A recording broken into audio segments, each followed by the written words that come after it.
नमस्कार, स्वागत है आपका मेरे चैनल आपकी दीदी ललिता में। तो आज मैं आपको बताती हूँ कि गंगा दशहरे पर आप क्या-क्या दान करें, किस दिन मनाया जाएगा, ये सब जानेंगे हम आज इस वीडियो में। तो गंगा दशहरा 16 जून को मनाया जाएगा। हमारे धार्मिक और हिंदू परंपरा में गंगा दशहरे का विशेष महत्व माना जाता है।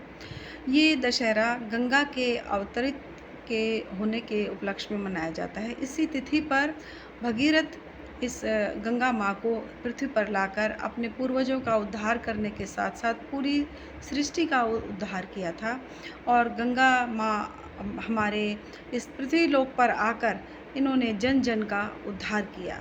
इसी उपलक्ष्य में गंगा के जन्म दिवस को हम गंगा दशहरे के नाम से जानते हैं। ज्येष्ठ माह के शुक्ल पक्ष की दशमी तिथि को हर वर्ष ये गंगा दशहरा मनाया जाता है। माँ गंगे का अवतरण हुआ, उनका जन्मदिन हुआ।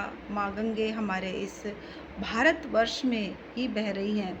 ये हमारा सौभाग्य है कि माँ गंगा का अवतरण हमारे देश में हुआ और हमारे देश बड़ा सौभाग्यशाली है जो माँ गंगा की गोद में हम सब लोग जाकर बड़ा ही शांति, सुख महसूस करते हैं। माँ गंगा मोक्षदायिनी है। ये जिंदगी भी और मरने के बाद भी हमारी गति और करती है।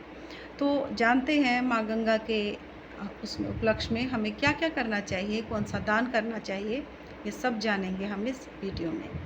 तो 16 जून को गंगा दशहरा मनाया जाएगा। गंगा दशहरे पर हम सफ़ेद चीज़ों का अगर दान करते हैं तो इससे हमें शुभ फल की प्राप्ति होती है।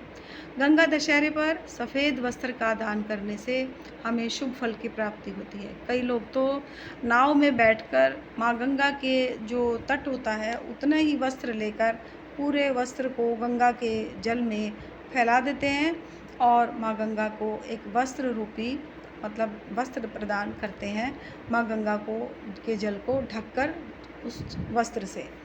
तो यदि किसी की सामर्थ्य इतनी है तो वो अवश्य करें, नहीं तो आप मंदिर में जाकर भी माँ गंगा के निमित्त आप सफ़ेद वस्त्र का दान करने से आपके घर में शुभ फल की प्राप्ति होगी। आप अगर सफ़ेद दूध का दान करते हैं तो वंश की वृद्धि होगी। आप सफ़ेद दूध मतलब गाय का जो दूध होता है उसे अगर आप दान करें गंगा दशहरे पर तो वंश वृद्धि होती है।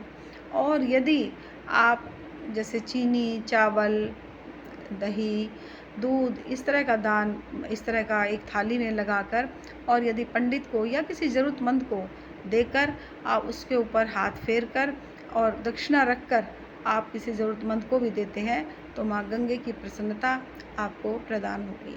क्योंकि माँ गंगा शिव शंकर के जटा में विराजमान है। जब माँ गंगे इस पृथ्वी पर आई तो उनका वेग इतना ज़्यादा था कि वो पाताल लोक चली जाती। तब शंकर भगवान ने उन्हें पहले अपनी जटा में लिया और उसके बाद फिर वो धरती पर आई। तो इसलिए इनका एक नाम भगीरथ लेकर आए थे इस गंगा माँ को, तो उनका एक नाम भगीरथी भी कहा जाता है। तो इस दिन आप ये दान अवश्य करें। इस दान को करने से आपके घर में हर प्रकार की सुख, सौभाग्य, आरोग्य और वंश की वृद्धि होगी। आप इस दिन दान अवश्य करें। जो हमारे विशेष पर्व होते हैं उन पर यदि हम थोड़ा-थोड़ा दान करते हैं तो हमारा वंश भी आगे बढ़ता है और हमारे घर में सुख, सौभाग्य भी बढ़ता है और हमारी जो शरीर है ये भी निरोगता का निरोग हो जाता है। तो आप इस दिन अवश्य करें ये कार्य। और जो सुहागिन महिलाएं हैं इन सब के साथ-साथ यदि वो सुहाग की कुछ चीज़ें दान करें, चाहे 5 ही कर दें, चाहे 2 ही कर दें, बिंदी, सिंदूर, चूड़ी और जैसे आलता, इस तरह का आप एक वो बनाएँ, डालिया बनाएँ और माँ गंगा को अर्पित करें। जो लोग माँ गंगा नहाने गए हैं वो तो माँ गंगा की जो वहाँ पर प्रतिमा, श्री विग्रह बना हुआ है वहाँ वो चढ़ा सकते हैं। आप अगर नहीं गए हैं गंगा जी तो एक लोटे में जल ले जाइए और किसी भी देवी के स्थान पर जाकर या भोलेनाथ के वहाँ जाकर आप उसे चढ़ाकर और माँ गंगा के निमित्त संकल्प छोड़कर उस सुहाग सामग्री को अर्पित कर सकते हैं। तो इससे आपको सौभाग्य प्रदान होगा, अखंड सौभाग्य की प्राप्ति होगी। तो इस तरह से मनाएं आप ये गंगा स्नान का, गंगा दशहरे का पर्व।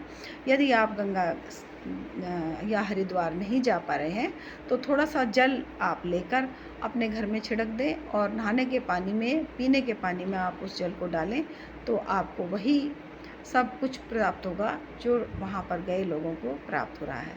तो आप सभी को गंगा दशहरे की बहुत बहुत शुभकामनाएं।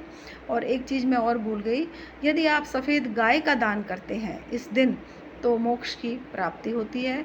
और आपके घर में यदि कई साल तक कोई वंश की वृद्धि नहीं हो रही तो वो वंश की वृद्धि भी होनी शुरू हो जाएगी। तो आज के लिए इतना ही। कल फिर मिलूँगी एक अच्छी सी वीडियो के साथ। तब तक के लिए नमस्कार, जय माता की, हर हर महादेव। गंगा दशहरे की आप सभी को मेरी तरफ से बहुत बहुत शुभकामनाएं।